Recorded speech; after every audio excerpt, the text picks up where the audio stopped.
Hello everyone, myself Assistant Professor Gayatri Narayan Naik. So today I'm here to teach you about LPG. So LPG is it's a vast topic. In today's lecture I will going to cover only the background of LPG. I mean what made India to go for LPG program. So let us start with the international background behind LPG. The policy of LPG is introduced by WTO.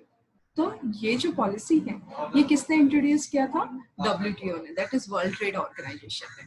The policy was compulsory and mandatory to the member country of WTO. तो WTO के जो भी members है तो ये उनके लिए ये पॉलिसी कंपल्सरी था and it was mandatory that they need to have LPG program with them. ठीक है. So India is one among the founder member of WTO. India कौन है? India is one among the founder member of WTO. So it was like हमें कभी ना कभी तो LPG को इंट्रोड्यूस करना ही था, बट हमने इनिशियल लेवल पे उसको इंट्रोड्यूस नहीं किया था. तो international transaction is been done rapidly with the help of LPG. ऐसा नहीं था कि इंडिया में इंटरनेशनल ट्रांसैक्शंस नहीं होते थे, इंटरनेशनल ट्रांसैक्शन होते थे, बट जब हम LPG अडॉप्ट करते हैं, whenever we adopt any kind of policies just like LPG, so our international trading has been done in much easier and rapidly manner as compared to the normal. ठीक है. तो India and its states has came under the impression of WTO. तो India और states हमने सोचा था कभी ना कभी हम इंट्रोड्यूस करेंगे. So our next part is international trades were going on through British India before independence. हम देख सकते हैं कि international जो trades होते थे बिफोर इंडिपेंडेंस वो किसके थ्रू होते थे? That is obviously through British India, because उस टाइम पे ब्रिटिश का राज चलता था हमारे इंडिया में. There was all control of British India and no any scope to Indian people. Indian people के लिए कोई भी स्कोप नहीं था. Entire transaction was been done under the name of British India and there was complete control of British India. After independence, India made first industrial policy in 1947. After independence के बाद India ने क्या किया? अपना first industrial policy 1947 में adopt किया और उसको बोला जाता है when called industrial policy resolution 1947. क्या बोला जाता है उसे? Industrial policy resolution 1947. Then after so many policies were adopted in overall India, slowly and gradually हमने बहुत सारे policies adopt किए इंडिया में. इंडियन गवर्नमेंट पॉलिसीज जो भी है, एक्ट हो या लॉ हो, rules and regulation are best for sustainable development. मतलब एक कंट्री को हमें बहुत अच्छा चलाना है. If you want to excel our nation, for that the nation should have certain act, certain law and certain rules and regulations. Then only the nation can move in a very prosperous manner. So similarly, for a sustainable development, we have adopted some rules and regulations. ठीक है? Further. So this was all background behind LPG. ठीक है? International background था. अब हम आ जाएंगे India background behind LPG.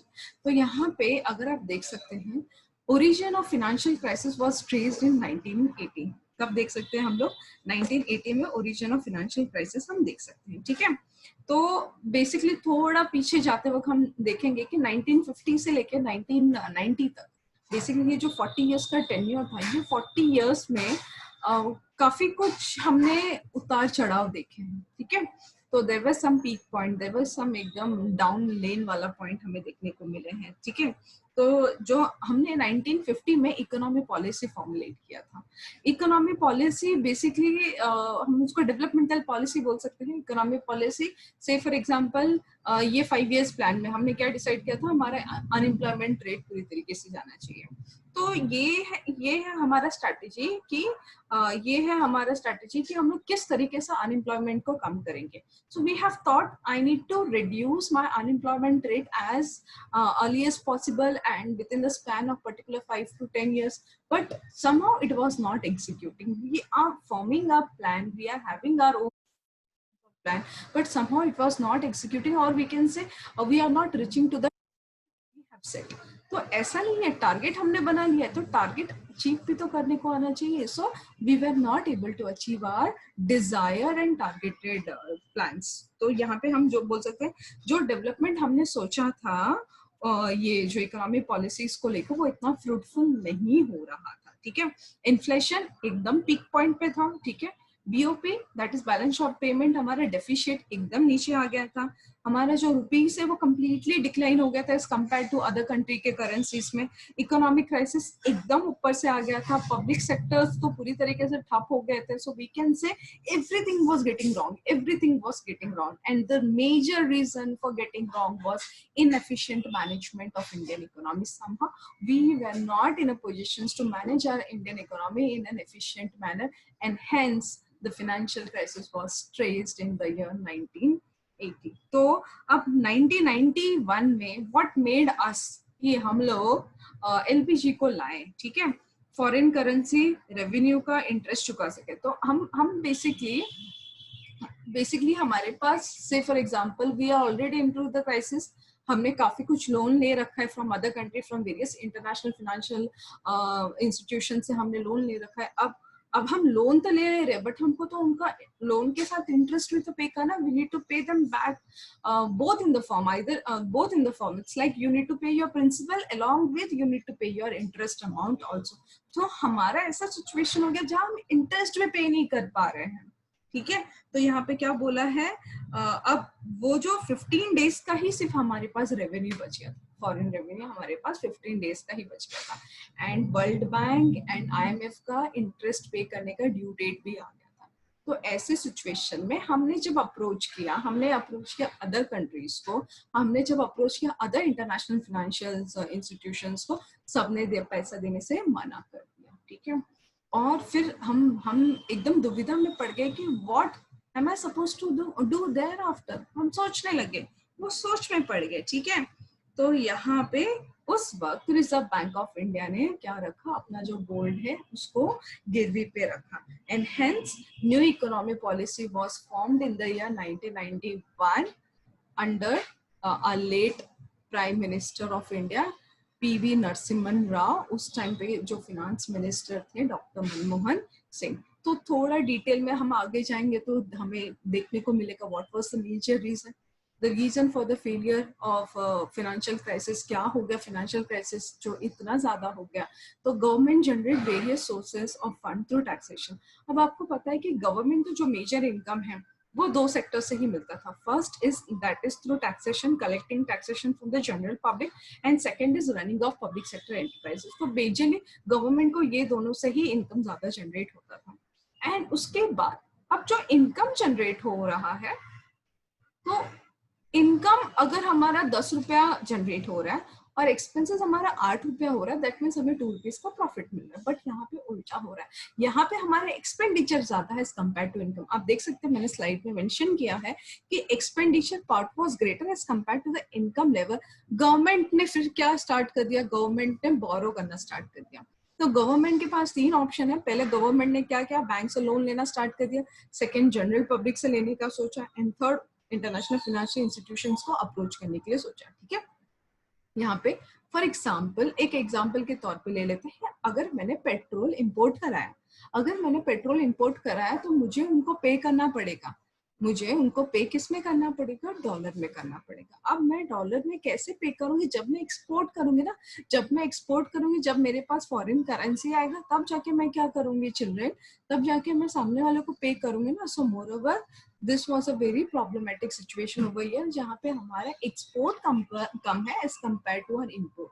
Developmental policy required. अभी आप से फॉर एग्जांपल लॉकडाउन चल रहा है, लॉकडाउन में आप कोई भी लग्जरियस चीजें नहीं कर रहे हो, लेकिन नेसेसिटी के लिए तो आपका कुछ एक्सपेंसेस जो कंपलसरी आपको बेयर करना पड़ रहा है।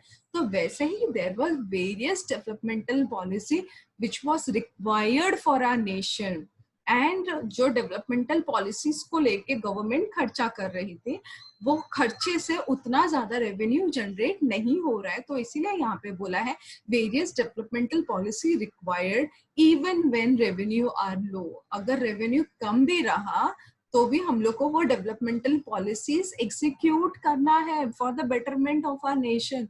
We need overshoot its revenue to meet the challenges. हमें इसको क्या करना है, ओवरशूट्स करना है in order to meet the various challenges in front of us, just like unemployment, poverty and population explosion, ठीक है। नेक्स्ट उसके बाद even though the additional developmental did not generate additional revenue, मैंने आपसे कहा ना कि मैं ये सारे एक्सपेंसेस कर रही हूँ कि से फॉर एग्जांपल मैंने एक्सपेंसेस किया अनएम्प्लॉयमेंट के लिए एंड लोगों को एम्प्लॉयमेंट मिल गया, लेकिन वो एम्प्लॉयमेंट एडिशनल रेवेन्यू जनरेट नहीं कर स्पीड से मैं डेवलपमेंटल एक्सपेंसेस कर रही हूँ। समझ में आ रहा है आपको? Moreover government was not able to generate sufficiently even from the internal sources like taxation. अब गवर्नमेंट ने ये तो डेवलपमेंटल पॉलिसीज के लिए खर्चे किए, लेकिन गवर्नमेंट का जो इंटरनल सोर्सेस है जिससे रेवेन्यू जनरेट होता है वो इतना ज्यादा भी नहीं था। Government spending was majorly done on social and defence sector. Government का हमेशा है कि हमारा जो गवर्नमेंट है it is in democratic and more over वो सोसाइटी के लिए बहुत ज्यादा सोचता है, तो यहाँ पे सोशल एंड डिफेंस सेक्टर में बहुत ज्यादा पैसा गवर्नमेंट ने क्या किया है स्पेंडिंग करके रखा हुआ है, where immediate returns are not possible. जब आप सोशल सोसाइटी के लिए काम करते हो, जब आप डिफेंस के लिए काम करते हो, तो रिटर्न जो है उससे इतना जल्दी नहीं आता है। तो यहाँ पे गवर्नमेंट के लिए एक सजेशन था कि हमें हमारा जो रिसोर्सेस है वो एफिशिएंटली यूटिलाइज करना चाहिए इन a very efficient manner.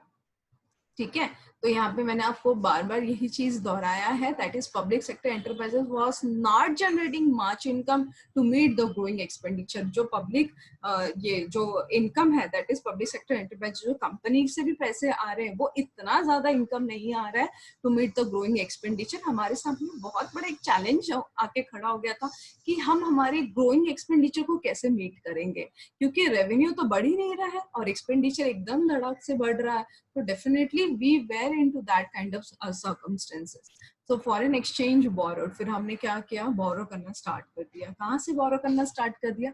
Other countries से बोरो करना स्टार्ट कर दिया, इंटरनेशनल फाइनेंशियल इंस्टीट्यूशन से बोरो करना स्टार्ट कर दिया।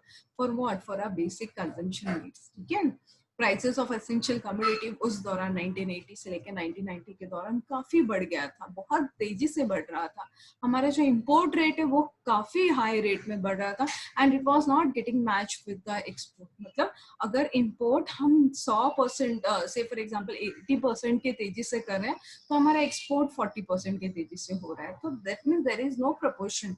हमारा इम्पोर्ट ज्यादा है as compare to our export, not sufficient foreign exchange to pay interest. तो मैंने आपको कहा ना, हमने इतना लोन ले रखा है सारी जगह से, from other country, from various international financial institution से लोन ले रखा है कि हमारे पास इवन फॉरगेट अबाउट प्रिंसिपल, हम इंटरेस्ट पे करने के भी सिचुएशन में नहीं है।